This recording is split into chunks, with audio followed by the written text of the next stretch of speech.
ಕಾಂಗ್ರೆಸ್ಸಿನ ದುರಾಡಳಿತ ಮತ್ತು ಕಾಂಗ್ರೆಸ್ಸಿನ ಪದ ಬಳಕೆಗಳೇನಿದ್ದಾವೆ ಅವು ಕೆಲವು ಜನಸಾಮಾನ್ಯರು ಮತ್ತು ಕೆಲವು ಸಮುದಾಯಗಳು ಬೇಸರಿಸಬಹುದು. ಅದು ಇದು ಸರಿಯಾದಂಥ ವಾದ ಅಲ್ಲ, ಇದು ಸಾರ್ವಜನಿಕ ಮತ್ತು ರಾಜಕೀಯ ಮಾತುಗಳಲ್ಲ ಅನ್ನೋದು ಎಲ್ಲರಿಗೂ ಮನವರಿಕೆ ಆಗಿದೆ. ಅದರ ಪ್ರಕಾರವಾಗಿ ನಮಗೆ 23ನೇ ತಾರೀಕು ಚುನಾವಣೆ ಆದ ನಮಗೆ ಫಲಿತಾಂಶ 3ಕ್ಕೂ 3 ನಾವು BJP ಪಕ್ಷದ ಪರವಾಗಿ ಒಂದೇ ಬರ್ತದೆ ಅಂತ ವಿಶ್ವಾಸ. ಅದರಿಂದ ಬಂದ ತಕ್ಷಣ ನಮಗೆ ಸರ್ಕಾರ ಬರ್ತದೆ ಅಂತ ನಮ್ಮ ಮಾತಲ್ಲ, ಅಥವಾ ಸರ್ಕಾರ ಬೀಳುತ್ತೆ ಅನ್ನೋದು ನಮ್ಮ ಮಾತಲ್ಲ. That is not hour point at all. ಅಥವಾ ಎಲೆಕ್ಷನ್ ಬಂದ್ಬಿಡ್ತವೆ ಅಂತಾರೆ.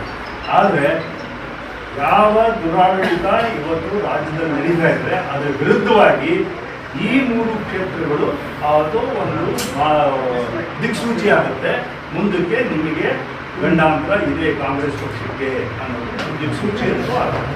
ಕಾಂಗ್ರೆಸ್ಸಿನ ದುರಾಡಳಿತ ಮತ್ತು ಕಾಂಗ್ರೆಸ್ಸಿನ ಪದ ಬಳಕೆಗಳೇನಿದ್ದಾವೆ ಅವು ಕೆಲವು ಜನಸಾಮಾನ್ಯರು ಮತ್ತು ಕೆಲವು ಸಮುದಾಯಗಳು ಬೇಸರಿಸಬಹುದು.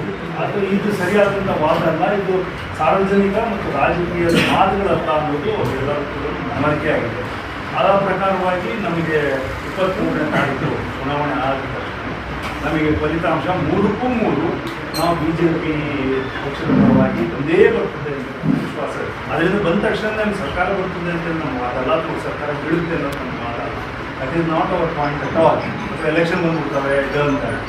ಆದರೆ ಯಾವ ದುರಾಡಳಿತ ಇವತ್ತು ರಾಜ್ಯದಲ್ಲಿ ನಡೀತಾ ಇದ್ರೆ ಅದರ ವಿರುದ್ಧವಾಗಿ ಈ 3 ಕ್ಷೇತ್ರಗಳು ಅದು ಒಂದು ದಿಕ್ಸೂಚಿ ಆಗುತ್ತೆ.